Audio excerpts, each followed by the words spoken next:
According to reports by the daily pan-Arab newspaper Al-Hayat, Israeli Defense Minister Ehud Barak received a phone call from the newly appointed Egyptian Defense Minister Abdel-Fattah Al-Sisi in order to discuss the ties between the two countries, which share borders and a peace treaty.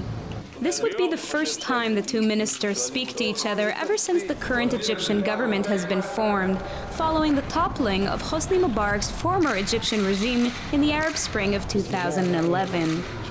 The Egyptian minister apparently reassured his Israeli counterpart of Egypt's commitment to the peace treaty between the two states. This conversation comes following the terrorist attack that took place a few weeks ago, in which extremists shot dead several Egyptian patrol guards and barged Egypt's border with Israel. Since then, Egyptian authorities deployed forces into the Sinai Peninsula, potentially causing tension with Israel, seeing as according to the 1979 peace treaty, the region of Sinai must remain demilitarized.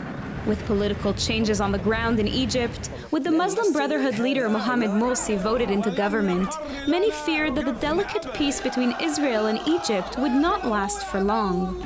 And for this exact reason, it was reported that the conversation between the two defense ministers took place.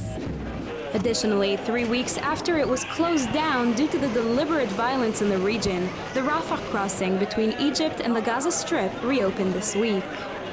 Israeli Foreign Minister Avigdor Lieberman was quoted saying last week that Israel must maintain all elements of the peace treaty with Egypt, including upholding Sinai in a demilitarized state.